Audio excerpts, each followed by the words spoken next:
Nós sabemos da importância do calendário de vacinação das crianças, mas pouco se fala sobre o calendário de vacinação do adolescente. Os filhos crescem, ficam menos doentes e muitos pais e mães se esquecem que a vacinação pode e deve continuar. Inclusive, há vacinas novas que foram incluídas nos últimos anos. Estão com a gente o médico de família Roberto Jaguaribe Trindade e a Priscila Teixeira João, mãe do João Lucas, de 14 anos, e da Sofia, de 12. E como é que estão as vacinas dos seus filhos? Estão em dia? Estão em dia. Você tem seguido à risca o calendário? Sim, sigo, sempre segui. Eu tive um pouco de receio para dar a vacina do HPV, agora que eles são um pouquinho maiores, mas está em dia. Mas, Priscila, por que você ficou com receio? A gente ouvia-se falar muito, porque é uma vacina nova, que era uma vacina que podia dar reação. Então, eu fiquei com receio de vaciná-los. Então, doutor, a gente sabe que são várias vacinas para os adolescentes, mas a HPV é uma vacina nova. E o que você poderia falar desse receio da Priscila? Bom, infelizmente, quando a vacina foi introduzida no calendário, foram veiculadas muitas notícias sobre reações adversas, mas todas as vacinas têm reações. Né? Muitas vezes agora, quando se faz a vacinação, até se pede para aguardar um pouquinho, justamente para evitar essa ansiedade dos pais, já que a gente sabe que houveram essas notícias, que nem todas são verdadeiras, a vacina é bastante efetiva, tem alguns efeitos colaterais, mas a gente procura sempre estimular a população a fazer o uso da vacina, que é importante. Então, precisa vacinar os filhos contra o HPV. E qual que é a orientação para essa vacina? Bom, essa vacina está no calendário de vacinas brasileiro, no Programa Nacional de Imunização, para meninas de 9 a 14 anos, tá? E para meninos a partir dos 11 anos, dos 11 aos 14. Né? São 2 doses, com 6 meses de diferença cada uma, né? Uma primeira dose e um reforço. Houve muitas informações relacionadas aos efeitos colaterais dela, poderiam causar convulsões, mas todas as vacinas, se a gente for analisar, tem um índice muito pequeno de efeitos colaterais. Isso não deve ser motivo para desestimular a vacinação. É importante vacinar porque a gente sabe que os ganhos são muito maiores. Quais outras vacinas eles tomaram agora na adolescência? Você lembra, Priscila? A dupla adulto, que tem que tomar de 10 em 10 anos. Então foi um reforço, Foi um reforço. Eles tomaram um reforço e acho que teve uma campanha também de sarampo, rubéola, alguma coisa assim, eu não me recordo, mas eles tomaram também. E você ficou de olho na caderneta deles? Porque, assim, passa bastante tempo, então a gente acaba se esquecendo, né? Quando eles são pequenos, a gente acaba olhando com mais tempo, mais cuidado. Depois que eles crescem um pouquinho, a gente esquece um pouco. Mas eu sempre acompanhei bastante. Até, gostaria até de perguntar para o doutor... Quando meus filhos eram pequenos, o primeiro filho, a gente tem todo aquele receio, né? Toda aquela, como eu vou lidar com tudo isso. E aí dizia-se que a vacina dada na rede particular, ela era uma vacina que vinha com vírus atenuado. Então a chance de ter reação era muito menor. Meu filho maior eu vacinei todinho na rede particular e ele teve reação em todas as vacinas. A minha filha eu vacinei na rede pública e ela não teve nenhuma reação. Tem alguma relação, doutor? Bom, na verdade, as vacinas na rede particular, existem algumas variedades de vacinas que não estão no nosso no Plano Nacional de Imunizações, né? Mas não existe diferença entre as vacinas. Inclusive, algumas vacinas que são administradas na rede privada são as mesmas vacinas que são aplicadas nas unidades básicas de saúde. E, doutor Roberto, os pais têm muitas dúvidas, várias perguntas chegaram pelo nosso Facebook.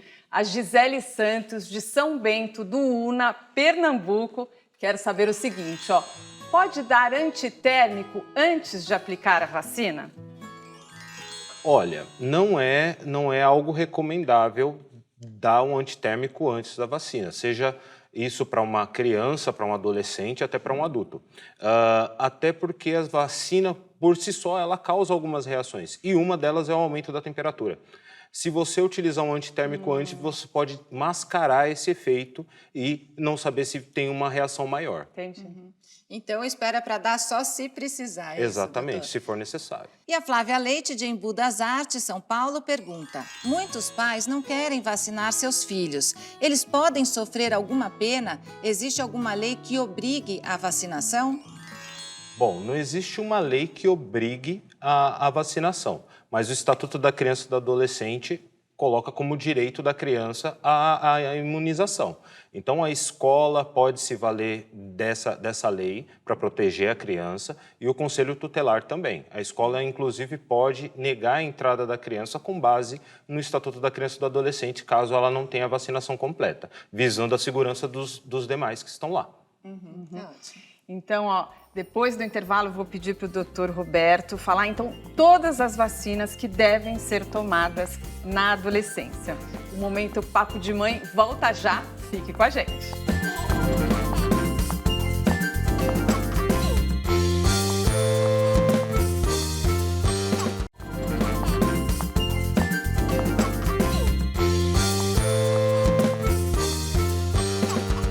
O Momento Papo de Mãe está de volta e o assunto é vacinação do adolescente. Doutor, quais são as vacinas, então, que são recomendadas para os adolescentes e que estão disponíveis na rede pública? Bom, na rede pública, para o adolescente, é claro que é sempre importante a gente avaliar a situação vacinal anterior, né? Podem algumas serem atualizadas e também alguns reforços. Mas específico da faixa etária é a vacina para o HPV, a gente já referiu, e existe o reforço ou a primeira dose da meningocócica C, né, que é feito entre os 11 e 14 anos. Tá? Também pode ser feito a vacina da hepatite, caso não tenha sido feito anteriormente, as 3 doses, ou atualizar. A dupla adulto, que é feita a cada 10 anos. Né? Também pode ser feito a vacina da gripe para os grupos especiais.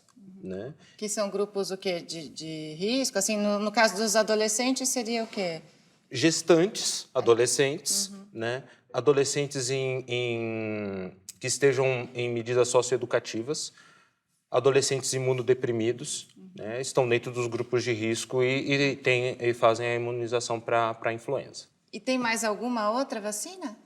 Também existe a pneumocócica 23 valente, que é feita também para grupos especiais, tanto que não é feita nem em unidade de saúde, ela é feita no CRIE, né, que é o Centro de Referência de Imunobiológico Especial.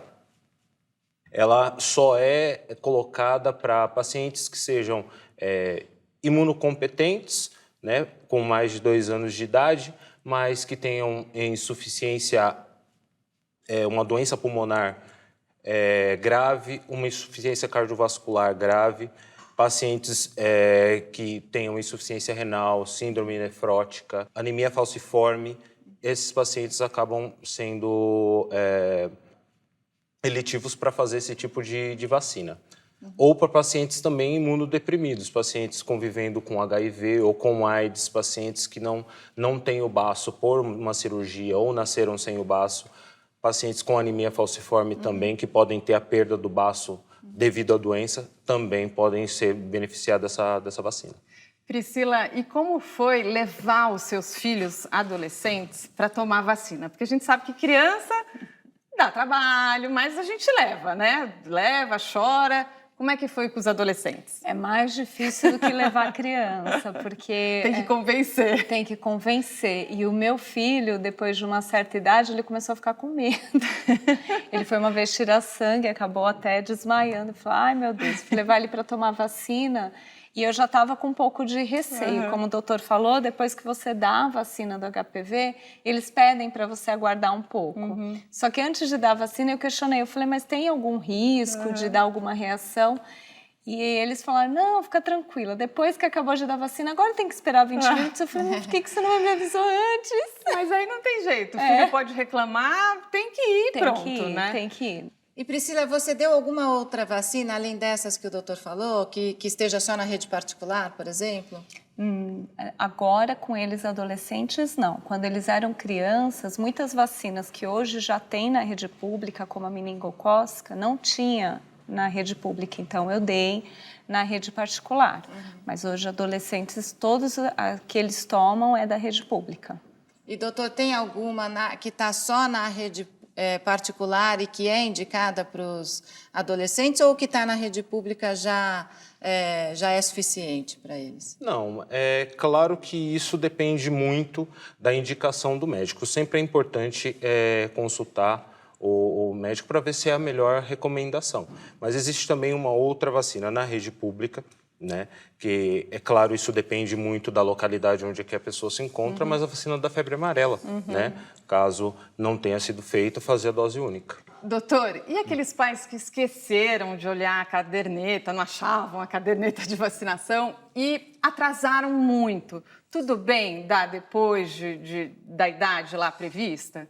Sim, algumas vacinas, como no caso a vacina contra o HPV, não se é recomendado fazer depois da idade limite, tá? Os 14 anos. Mas as demais vacinas pode ser feita atualização e o reforço depois do tempo, sem nenhum problema. E Priscila, então, seus filhos estão com 14 e 12 anos, tem alguma vacina que eles ainda precisam tomar aí nessa fase da adolescência? Eles precisam fazer o reforço da dupla adulto. Eu já dei a da febre amarela na campanha que teve agora no ano passado, e eles tomaram da gripe há pouco tempo. Então, no próximo mês vai a dupla adulto para o João. A Sofia daqui uns 3 anos. Porque acho que não pode ir um dia e tomar todas as vacinas de uma vez, pode, doutor? Não, algumas vacinas podem ser aplicadas e a gente até recomenda que sejam feitas combinações, né? Até para evitar ou ficar furando muito o paciente, né? Então, quando o paciente acaba chegando, quando o adolescente ou a criança chega com a vacina, vamos dizer, desatualizada, a carteirinha de vacinação desatualizada, são feitas todas as primeiras doses. Então, pode tomar várias vacinas, sim. Até porque, doutor, é mais fácil convencer os adolescentes uma vez só, viu? Olha, o nosso programa chegou ao fim. Priscila, muito obrigada pela presença. Você tem rede social? Sim, tem o Instagram, é pri_t_joão. E o que tem lá? O que as pessoas vão encontrar nessa rede social? Eu sou fonoaudióloga e aí eu divulgo o meu trabalho lá. Legal. E, doutor, muito obrigada pelas orientações. Eu agradeço. O doutor que trabalha numa UBS aqui em São Paulo, né, doutor? Isso, eu trabalho na UBS Inácio Monteiro, na cidade de Tiradentes, Zona Leste de São Paulo. Obrigada, e olha que importante, a gente falou aí da vacinação dos adolescentes e fica a dica para que os adultos também atualizem a sua caderneta de vacinação. Obrigada a você que nos assiste e participa tanto nas redes sociais. Até a próxima aqui no Momento Papo de Mãe. Tchau!